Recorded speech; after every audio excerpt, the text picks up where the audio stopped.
दोस्तों, welcome to my channel. आज हम लोग जो एक विषय पे चर्चा करने वाले हैं वो है ओईटी। इसको कहा जाता है ऑक्यूपेशनल इंग्लिश टेस्ट, और इसके बारे में आपको आज मेरी वाइफ बताएंगी। इन्होंने कुछ दिन पहले ही ओईटी का एग्जाम क्लियर किया है, तो इसके बारे में डिटेल से बताएंगे सब कुछ आपको। तो ओईटी क्या है, सबसे पहले आप ये बताइए। ओईटी ऑक्यूपेशनल इंग्लिश टेस्ट है, जैसे इसने बताया। ऑक्यूपेशनल इंग्लिश टेस्ट ये आईएलटीएस का एक सब्स्टिट्यूट है, बना है नया। विदिन मेरे को लगता है 5-6 साल से ही ये चल रहा है। पहले जब आप किसी भी इंग्लिश स्पीकिंग कंट्री में कोई भी जॉब लेने जाते थे तो आपको अपने इंग्लिश का एबिलिटी टेस्ट देना पड़ता था, दैट वाज कॉल्ड आईएलटीएस।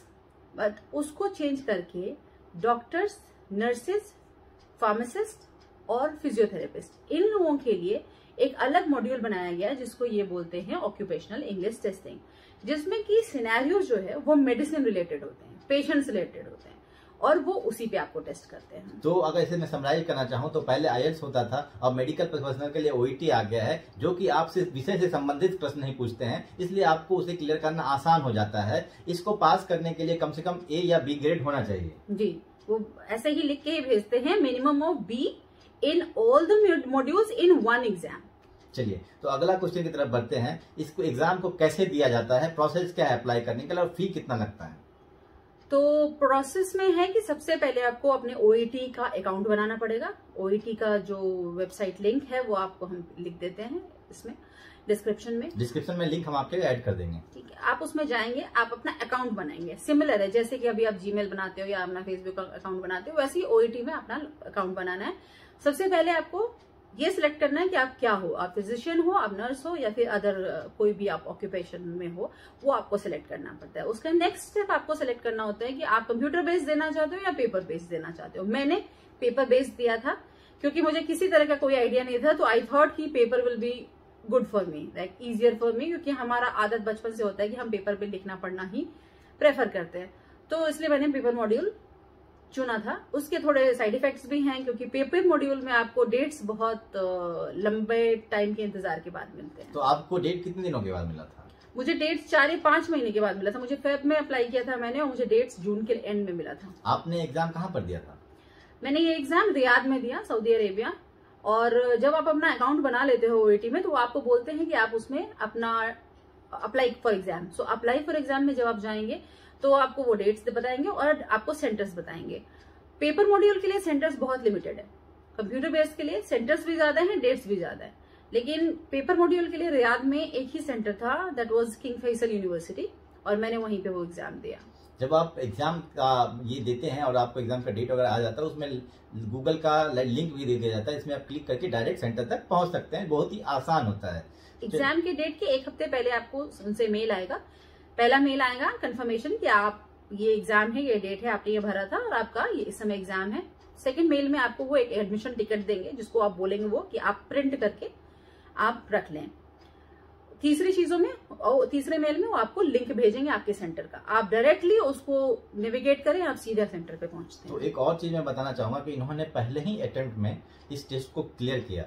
इसमें 4 मॉड्यूल होते हैं, उस पर मैं आगे चर्चा करूंगा, लेकिन उससे पहले बता दूं, जब हम एग्जाम सेंटर पे गए थे तो तकरीबन 400 के आसपास नर्सेज और डॉक्टर्स वहां पर थे।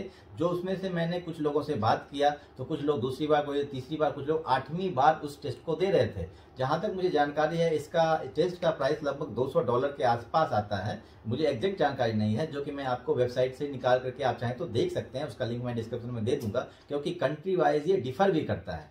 तो अब हम मॉड्यूल्स के बारे में बात करेंगे, प्रिपरेशन कैसे करना है उसको जानेंगे। तो चलिए, आप बताइए कि कौन कौन से मॉड्यूल्स होते हैं। इससे पहले मैं एक चीज बताना चाहूंगी कि आपको कि एग्जामिनेशन सेंटर पे ना कुछ चीजें लेके जाने की रिक्वायरमेंट होती है। वो मेल में लिख के देते हैं आपको, लेकिन कुछ चीजें वो लिख के नहीं देते हैं। वो ये है कि आपको मेल में वो लिख के देंगे कि आप ये एडमिशन टिकट प्रिंट करके लेके आए, HB पेंसिल अपनी लेकर के आए। ठीक है, ये 2 चीजें वो लिख के देते हैं, लेकिन आपको वहां पे सिग्नेचर करना होता है हर एक मॉड्यूल के पहले और बाद में। तो उसके लिए आप एक बॉल पेन लेके जाएं, आप 2 या 3 पेंसिल लेके जा सकते हैं, एक इरेजर लेके जरूर जाएं, और जो एडमिशन टिकट है आपने तो वो रखा ही है। सबसे इंपॉर्टेंट बात है कि जो पेंसिल बॉक्स या पाउच जो आप लेके जा रहे हैं वो ट्रांसपेरेंट होना चाहिए। ठीक है, अगर आप कोई भी ओपेक पेंसिल बॉक्स लेके जा रहे हैं, वो वहां से वो बोलेंगे आप अपने बैग में रखें और अपना पेंसिल और पेन जो है वो अपने हाथ में पकड़े, तो that will be very inconvenient, तो आप एक पाउच जो लेके जाएं वो ट्रांसपेरेंट पाउच लेके जाएं, दैट्स द मेन रिक्वायरमेंट। चलिए, बहुत इंपॉर्टेंट जानकारी थी। अब आगे बढ़ते हैं और मॉड्यूल्स के बारे में जानते हैं। तो 1 बाय 1 मॉड्यूल्स के बारे में बताएं हम। मॉड्यूल्स 4 तरह के मॉड्यूल्स हैं इसमें, listening, writing, reading and speaking. तो सबसे पहला लिसनिंग होगा। जब आप सेंटर पे जाते हैं 9 बजे से वो बोलते हैं एग्जाम है, लेकिन you should reach there by 7:30 क्योंकि रजिस्ट्रेशन प्रोसेस होता है पहले। तो रजिस्ट्रेशन प्रोसेस में वो वहीं पे आपके फोटो क्लिक करते हैं और वो ऑनलाइन आपको एडमिट करते हैं कि you came for the exam.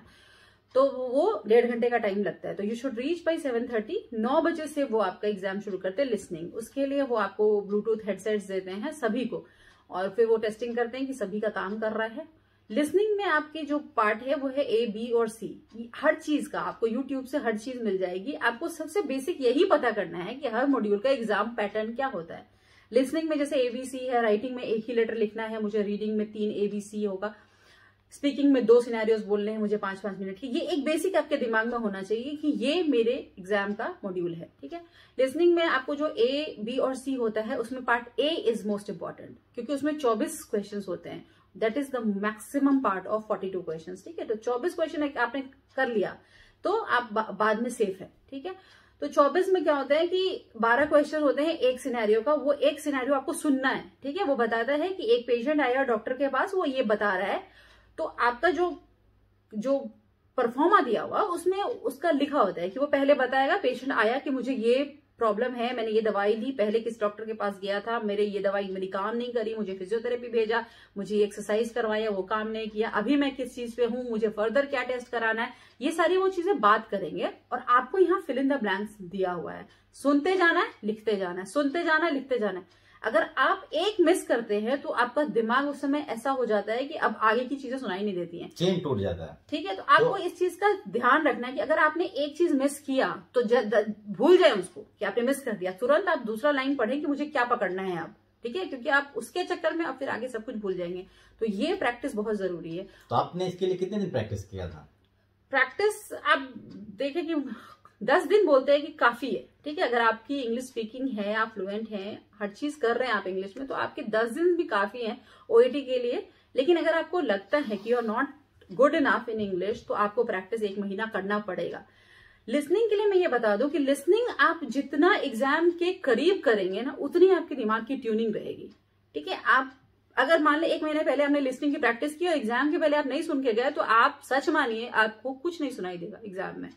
तो आप लास्ट के 3 दिनों ना लिसनिंग की प्रैक्टिस ज्यादा करें, जो आपका दिमाग ट्यून्ड रहेगा। अब हम आते हैं सबसे डिफिकल्ट मॉड्यूल पर, वो है राइटिंग। जब मैं इसके बारे में रिसर्च कर रहा था तो मैंने बहुत सारे डॉक्टर्स के वीडियो को देखा। उनका कहना था कि वो राइटिंग में पहले अटेम्प्ट में फेल हो गए थे, इसलिए उन्होंने इस पे ज्यादा एम्फेसाइज किया था। और मैं आपको ये बताना चाहूंगा कि संयोग की बात है कि इन्हें भी राइटिंग में चारों मॉड्यूल की तुलना में थोड़ा कम मार्क्स प्राप्त हुआ। इन्हें 2 A ग्रेड प्राप्त हुआ और 2 B ग्रेड प्राप्त हुआ। B ग्रेड में एक राइटिंग में भी B ग्रेड प्राप्त हुआ है। तो राइटिंग का प्रिपरेशन आपने कैसे किया उसे बताएं, और क्या आपने कुछ स्पेशल चीजों का ध्यान रखे, क्योंकि आप पहले से थोड़ा अलर्ट थे राइटिंग को लेकर के। जी हाँ, मुझे पता था कि राइटिंग ही सबसे डिफिकल्ट है, क्योंकि जैसे मैं एक डॉक्टर एनेस्थेसियोलॉजिस्ट हूँ तो मुझे लेटर्स नहीं लिखने होते ज्यादा, ना मैंने डिस्चार्ज समरी लिखी है, ना कभी एडमिशन नोट्स लिखा है, ना कोई ट्रांसफर लिखा है। तो आपको ये ध्यान रखना होता है। इवन जो डॉक्टर्स हम लिखते भी हैं, जो क्लिनिकल और दूसरे हैं, वो भी हम उस तरीके से नहीं लिखते कि दैट इज ग्रामेटिकली करेक्ट और कंटेंट पूरा उसमें होना चाहिए। उसका जो असेसमेंट क्राइटेरिया है OET का, दैट इज वेरी स्ट्रिक्ट। तो आपको सबसे पहले तो राइटिंग के सिनेरियोज बहुत सारे प्रैक्टिस करने पड़ेंगे, ठीक है। बहुत सारे लेटर्स लिखने पड़ेंगे आपको, कम से कम नहीं तो 50 या 60 लेटर्स आपने लिखने पड़ेंगे। और that too you have to compare with the letter जो कि रिजल्ट में दिया है उन लोगों ने, ठीक है। तब आपको पता चलेगा कि ओ मैंने ये गलत किया, मैंने ये कम लिखा, मैंने ये ज्यादा घुसा दिया, दैट वाज नॉट इम्पोर्टेंट।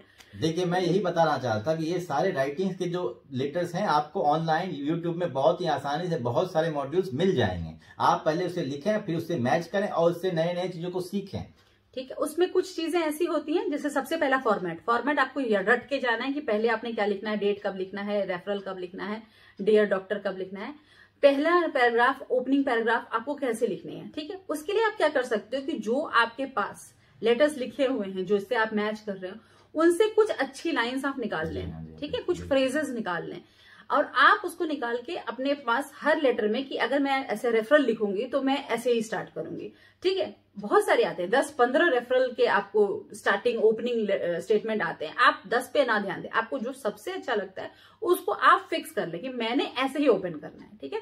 फिर मैंने पैराग्राफ कैसे ज्वाइन करनी है वो तो हम लेटर लिखते हैं, एप्लीकेशंस लिखते हैं, उसमें आपको ज्वाइनिंग पता होगी। फिर एंड आपने कैसे करना है वो भी आप रट लें कि ये एंडिंग लाइन मुझे सबसे अच्छी और पोलाइट लगती है, मैं एंड ऐसे ही करूंगी। चलिए, ये तो मैंने अब जैसे कि पहले भी बताया कि इस मॉड्यूल पे आपको ज्यादा ध्यान देना है, क्योंकि ज्यादातर लोगों ने इसे डिफिकल्ट बताया था और हमें भी वैसा महसूस हुआ रिजल्ट आने के बाद। पहले तो ये बिल्कुल ही आसान लगता है। अब हम चलते हैं अगले मॉड्यूल पे, जो कि रीडिंग के बारे में थोड़ा बताएं। रीडिंग मॉड्यूल में आपको फर्स्ट 15 मिनट्स डिफरेंट होते हैं और नेक्स्ट 45 मिनट्स डिफरेंट होते हैं। 15 मिनट के लिए आपको एक परफॉर्मा वो जो भी है बुकलेट है वो देते हैं, वो 15 मिनट पे आपको उसको करके दे देना होता है, वो वापस ले लेंगे। और फिर नेक्स्ट 45 मिनट्स आपके पास पूरा टाइम है वो नेक्स्ट बुकलेट को लिखने के लिए। पहले बुकलेट में क्या होता है, ये 15 मिनट में आपको 4 पार्ट्स होते हैं, A, B और C और D। सेम टॉपिक पे वो 4 चीजें पढ़ने के लिए देते हैं और आपको 20 क्वेश्चन आंसर करने होते हैं सिर्फ 15 मिनट में, ठीक है। आपने वो 4 बड़े बड़े पैराग्राफ पढ़ने हैं और उसका ऐसा नहीं होता है, पढ़ना नहीं होता है आपको वो ध्यान रखना है कि मेरे पास सिर्फ 15 ही मिनट है, अगर मैं पढ़ने लग जाऊं ABCD फिर तो नहीं हो पाएगा। तो आप टॉपिक देखें, जैसे मुझे आया था pelvis fracture femur, neck of femur. तो उसमें पार्ट ए जो लिखा था उन्होंने लिखा था type of fractures. Fracture neck of femur कितने टाइप के होते हैं, किस एज में होते हैं, कब कॉमन है, कैसे होता है, उसका क्या सिम्टम्स हैं, प्रेजेंटेशन कैसे आती है। पार्ट ए ये था। पार्ट बी था मैनेजमेंट, कि क्या क्या मैनेजमेंट कर सकते हैं आप, उसका अट्रैक्शन में भी उस समय था, आपको प्रोसेसेस भी था, ठीक है। DHS था, किसी का बाइपोलर हेमियोआर्थोप्लास्टी कब करते हैं। सी में था कि एज ग्रुप के वाइज आप डिसीजन कैसे करते हो कि किस में क्या डालना है और उसकी बाद की फिजियोथेरेपी कैसी होती है। 4th वाले में था DVT प्रोफाइलेक्सिस, कि आप देते हो कब हो और क्या है, हेपेरिन कब देना है, ग्लेक्सिन। तो ये सारी चीजें थी चारों। आपने बस एक नजर देनी है कि आपको क्या क्या कंटेंट है, किसमें क्या है, ठीक है। उसके बाद आपने क्वेश्चन पढ़ना शुरू कर देना है। पहले 10 क्वेश्चन वो ये पूछते हैं कि ये चीज किस में मिलेगा, A, B या C या D में। जैसे वो लिखते हैं कि type of implant in 60 years old, किसमें ये चीज किसमें होगी, तो आपको लिखना है कि C में होगी। उसने बताया था कि एज वाइज किसमें होगी, आपने देखना है, ठीक है। पढ़ने का बिल्कुल टाइम नहीं है आपके पास, आप बस उसमें शुरू करो और देखते जाओ। जैसे जैसे आप उसमें क्वेश्चंस पढ़ते जाते हो आपको आइडिया होता जाएगा कि इसमें कहाँ कहाँ क्या क्या आ रहा है। सेकेंड पार्ट जो है उसी में 15 मिनट में सेकेंड 5 क्वेश्चन ऐसे आते हैं जिसमें आपको टोटल सेंटेंस कंप्लीट करना होता है। आधा सेंटेंस उन्होंने लिखा होता है और सेंटेंस कंप्लीट करना होता है, और सेंटेंस आपको डिट्टो उठाना होता है, जहां लिखा हुआ है उसी same to same, S, comma, full stop कुछ नहीं छोड़ना है, जैसा वहां लिखा है वैसे लिखना है यहाँ पे, ठीक है। और लास्ट 8 या 10 क्वेश्चन वो ऐसे पूछते हैं फिल इन द ब्लैंक्स, कि ये कौन सा DVT में 6 घंटे के बाद क्या देना है, 6 घंटे से पहले क्या देना है, अगर डायबिटिक है, हाइपरटेंसिव है, डिफरेंट सिनेरियो तो क्या देना है। तो वो आंसर लिखने होते हैं सीधे, उसमें से चुन करके आपको लिखना है। ये सारी चीजें आपको 15 मिनट में करनी है और ये बहुत ही इंपॉर्टेंट है, इसकी प्रैक्टिस बहुत जरूरी है।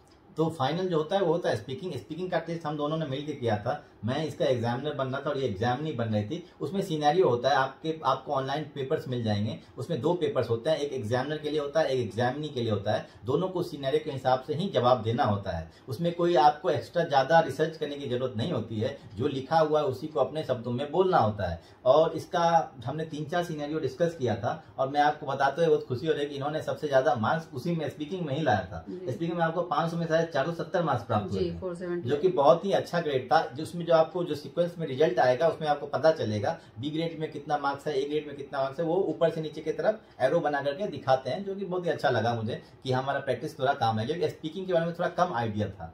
तो जब रिजल्ट आया तो हम काफी खुश थे उस रिजल्ट को देख करके। आप थोड़ा बताएंगे कैसा सिचुएशन आया था, एग्जामिनर ने क्या एग्जैक्ट सिचुएशन बताया तो अच्छा रहेगा। पहले तो मैं करेक्ट करूं कि वो एग्जामिनर नहीं होता है, वो उसको हम इंटरलोक्यूटर कहते हैं। दैट इज मैं यहाँ बैठ करना चाहूंगा, आपका कन्वर्सेशन वहाँ पे रिकॉर्ड होता है, सामने बस एक एक्टर होता है जो कि आपके सामने वो क्वेश्चंस पूछता है और आपके कम्युनिकेशन को रिकॉर्ड किया जाता है, जो कहीं पे अलग जगह पे ये सुना जाता है, इंटरप्रेट किया जाता है। वो क्वेश्चन भी नहीं पूछता है, वो बात करता है आपसे, क्योंकि वो सिनेरियो है, आपको भी टास्क मिला है और उसको भी टास्क मिला है, ठीक है। आपको सिनेरियो दिया है, जैसे मेरा पहला सिनेरियो था कि मेरे पास एक 30 ईयर ओल्ड बॉय आया है, उसके पूरे बॉडी पे रैशेस हैं और ही इज सस्पेक्टिंग कि उसको मेनिंजाइटिस हो गया है, ठीक है। तो मेरा टास्क ये है कि पहले आप उससे पूछें कि उसको क्या क्या सिम्टम्स हैं, ठीक है। सेकंड टास्क मुझे ये दिया गया था कि उससे पूछें कि कुछ चीजें नई उसने यूज करना शुरू की है। वो मेरे टास्क में लिखा हुआ था कि कुछ चीजें उसने नई ऐसी यूज करना शुरू की है जिससे उसको एलर्जी हो या पहले की कोई एलर्जी की हिस्ट्री है। तीसरा टास्क मेरा था कि उसको कन्विंस करें कि ये मेनिंजाइटिस नहीं है। चौथा पॉइंट ये था कि आप उसको बताएं कि हम फर्दर क्या टेस्टिंग कर सकते हैं एलर्जी को फाइंड आउट करने के लिए। और पांचवा, आप उसको अपॉइंटमेंट फिक्स करें एलर्जी टेस्टिंग के लिए। ठीक है, ये मेरे पांच टास्क थे। सेम टास्क उसको लिख दिया जाता है, जैसे मैंने लिखा ना कि ask for the sign and symptom for the patient, उसको वही चीज लिखा होता है। Tell that you have rashes all over the body since 2 days, उसको लिखा होता है। वो वही बोलेगा क्योंकि वो एक्टर है। ठीक है, वो एग्जामिन नहीं कर रहा है, वो आपसे सवाल नहीं पूछ रहा है। उसको जो उसमें लिखा गया है बोलने के लिए, वो वही बोलेगा। एंड दैट इज रिकॉर्डेड और इंटरप्रेटेड समवेयर एल्स। जो तीसरा बंदा देख रहा है वो आप लोग को देख नहीं रहा है, वो सिर्फ आपकी आवाज सुन रहा है।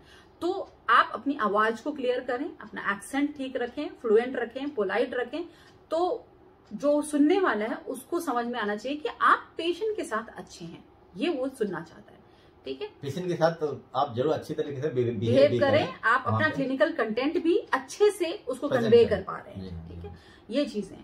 तो ये मेरा पहला सिनेरियो था। और हर सिनेरियो के लिए 5 मिनट का टाइम मिलता है आपको बोलने के लिए। उससे पहले 3 मिनट का टाइम मिलता है प्रिपरेशन के लिए, अपना टास्क पढ़ने के लिए। उस समय आप इंटरलोकेटर से कोई सवाल पूछ सकते हैं, आपको कोई वर्ड नहीं समझ आ रहा है वो भी आप पूछ सकते हैं उससे। ये चीजें रिकॉर्ड नहीं होती हैं, रिकॉर्ड होती है बट असेस नहीं होती है। ठीक है, जो 5 मिनट आप बोलते हैं दैट इज ओनली असेस्ड। आप देखें, अगर आप 5 मिनट से कम में बोल रहे हैं तो कोई प्रॉब्लम नहीं है। ठीक है, बहुत कम में नहीं कि 1 मिनट में ही खत्म कर दिया, नहीं। आपको 5 मिनट में 4 या 3.5 मिनट बोलते हैं, कोई दिक्कत नहीं। लेकिन 5 मिनट से 1 सेकंड भी ज्यादा वो बोलने नहीं देगा, वो सीधा स्टॉप करता है 5 मिनट पे। तो आप ये ना सोचे कि आपने टास्क पूरा नहीं किया 5 मिनट में तो गड़बड़ हो गया। वो असेसर देख लेगा कि आपका मेरा मोस्टली मैंने 3.5 और 4 मिनट में दोनों खत्म कर दिए थे। तो मुझे लगता है कि हमने आपको पूरी जानकारी दी है।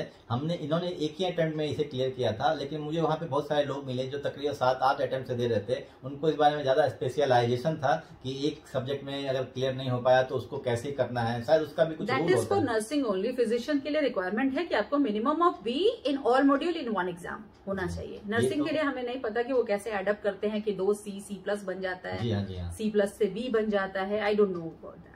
तो चलिए, आपको रिजल्ट कितने दिनों बाद प्राप्त हुआ था?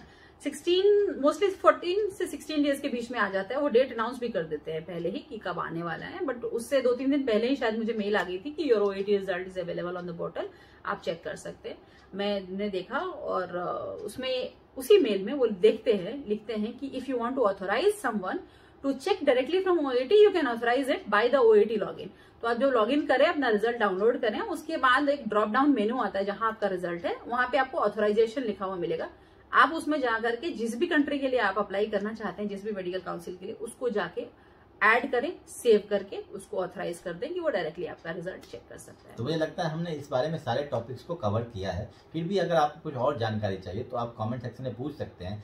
हमें जो जानकारी मिली थी सारी की सारी यूट्यूब से ही मिली थी। हमने कोई अलग से कोर्स बिल्कुल भी नहीं किया था, 1 रुपये का भी कोर्स इसके लिए नहीं किया था। ये बहुत आसानी से इन्होंने सिर्फ यूट्यूब में वीडियोस देखकर ही क्लियर कर लिया था मुझे। और वहाँ पे सफिशियंट कंटेंट है, थोड़ा सर्च करना पड़ेगा आपको, लेकिन सारे के सारे कंटेंट्स, बहुत सारे डॉक्यूमेंट्स अवेलेबल हैं आपके प्रैक्टिस के लिए, और वो रियल टाइम प्रैक्टिस के जैसे ही होते हैं। अगर आपको ये वीडियो पसंद आया हो तो मेरे चैनल को सब्सक्राइब कर दें, वीडियो को लाइक करें, हम दोस्तों के साथ शेयर करें। आपके इस छोटे से प्रयास से हमें काफी मोटिवेशन मिलता है और हम आपके नए नए कंटेंट लेकर आते रहते हैं। और आपके मन में कोई और सवाल हो तो कमेंट सेक्शन में जरूर पूछें, हमें आपकी मदद करके काफी खुशी होगी। वीडियो देखने के लिए बहुत बहुत धन्यवाद। नमस्कार।